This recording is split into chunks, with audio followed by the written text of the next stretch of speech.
welcome to BrewTV, your one and only beer and brewing TV show located right here in Perth.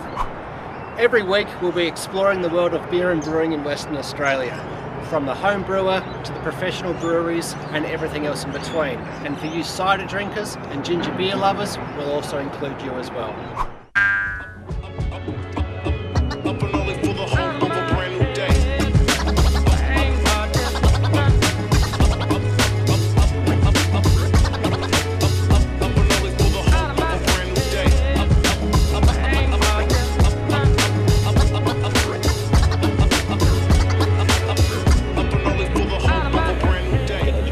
John, welcome to the Last Drop Brewery, Pub and Brewery in Canning Vale. Thanks, mate. Appreciate it. Ladies and gentlemen, we've got John Hickey. He's the manager of the Last Drop Pub and Brewery here in Canning Vale. Thanks for letting us film here today, John. And, no worries, John. Yeah, a fantastic tasting plate here. Yeah, it's just a sample of 5 of our 8 beers on tap. Yep, sure. We've got the block, a dark lager, a traditional wheat beer, pilsner, light lager and Australian pale ale. Fantastic.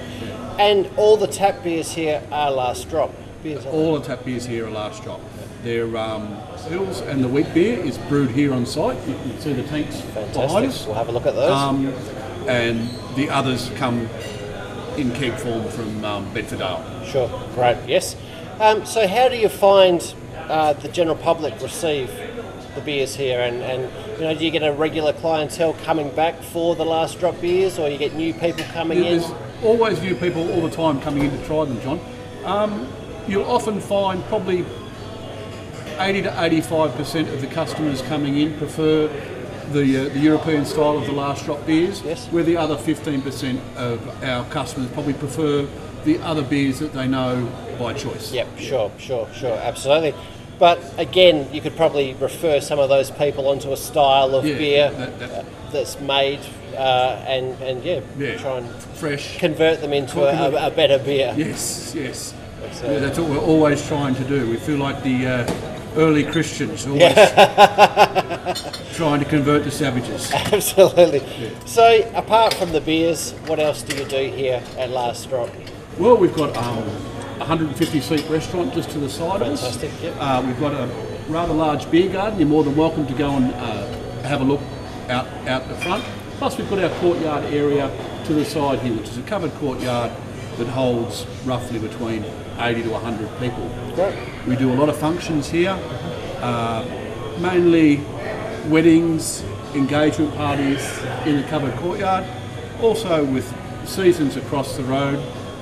We do a lot of wakes as well. Sure, so yep. It's the last stop across the road, and the last drop over here. Okay, that's absolutely fantastic. Yeah. I think I'll tuck into some of these, try them out, and we'll have a look at the tanks in a moment. You have a look at those. I'll see to the customers and we'll be back. Great, thank you.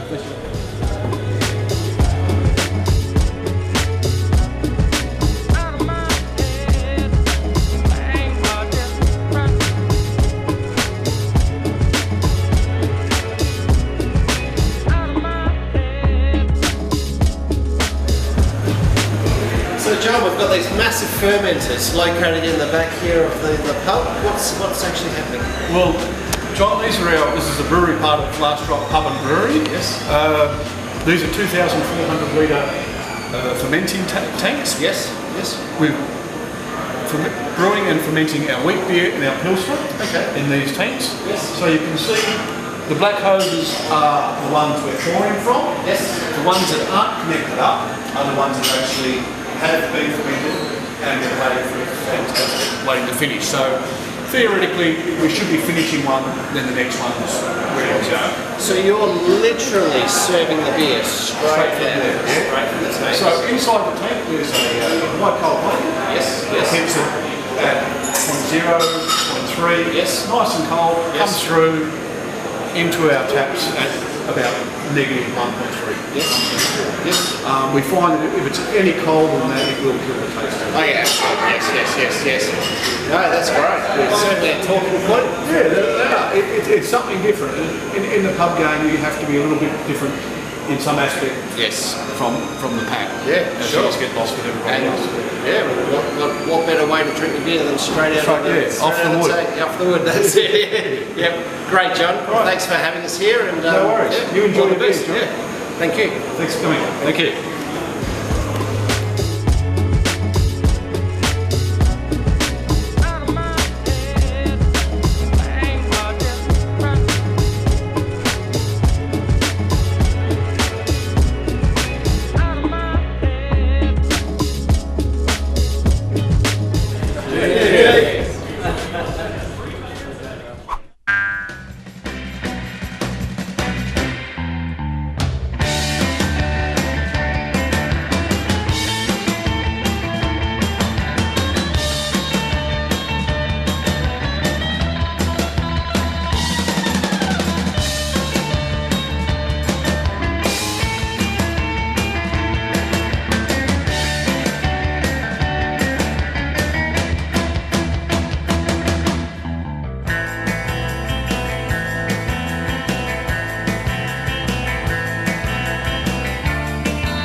And this gentleman's got a whole range of products that he's basically developing at the moment, including one that actually uses a West Australian native bush food, the condom, as part of the tasting component. Yeah, I experimented with some condoms and desert limes.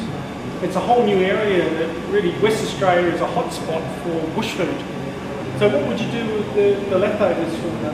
Does that go out? What I would like to do, and I haven't had time to do, is make an apple brandy and pear brandy from the pears, but at the moment it just gets churned into the paddock out there, or the chooks end up with some, or occasionally dump some over for the sheep in the bottom paddock there, which you want to give back. But quite, adding a brandy to your repertoire would be a nice little. And of course, these other products we're referring to, you had to come to the Old Coast Road Brewery to have a taste. And, Yeah, at the moment, At the moment, anyway. Yeah, the limoncello here, yep. which is a staple. It's quite popular.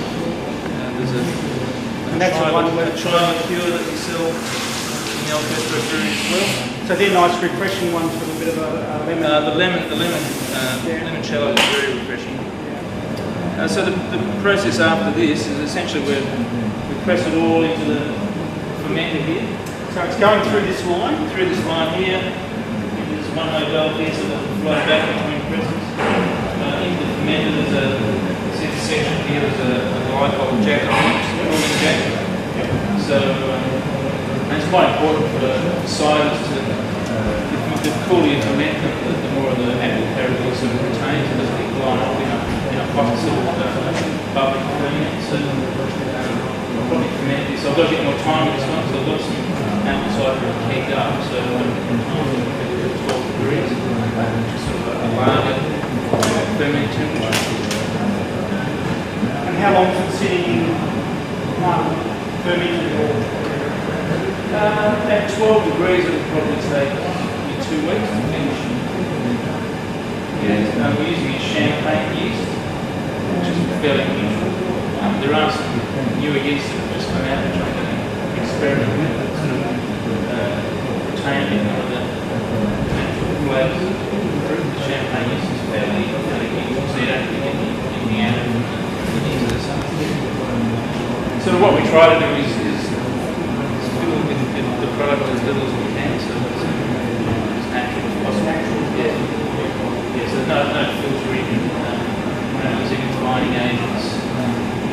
Now, on a different subject, I always ask, how did you get into doing this? What were you doing before this? Well, I still got my day job. Still got your day job, Yeah. I'm actually an intensive care nurse with Princess Margaret Hospital. So at 9 PM last night I was running a heart lung machine on a 12-year-old.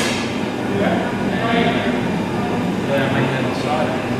Of course, you've got a lovely chemistry background based on your university. Yeah, there's a bit of chemistry there. I was actually doing a study of winemaking at Curtin. Yeah. And I got some late 90s. Looking towards a career change, and decided I was doing a vintage out of Portland and making, helping make the red wines out there. And I decided then that I didn't want to be a winemaker that was working for someone else. I wouldn't want to do it for myself, but I certainly didn't want to be doing it on a large scale.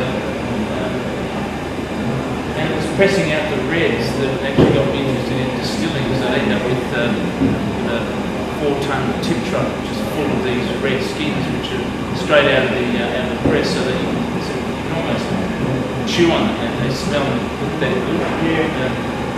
So I started wondering what you can do with these red skins, and went back to work and stumbled across an article about some Italian grappa distillers.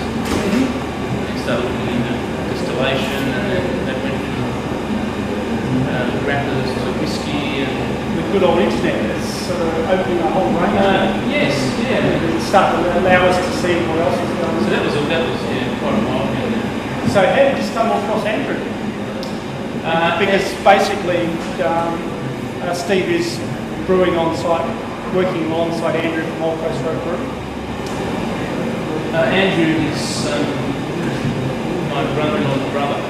Aha, here we go. Yep. So he went after he bought the property here. Yeah. I came down and had a look at it, and he was telling me he was going to put a brewery on here, and I was saying, well, you know, I'm out of Portland at the moment, and I'm interested in distilling, and he said, well, your distillery in the brewery, so it sort of became conversation about it. Yeah.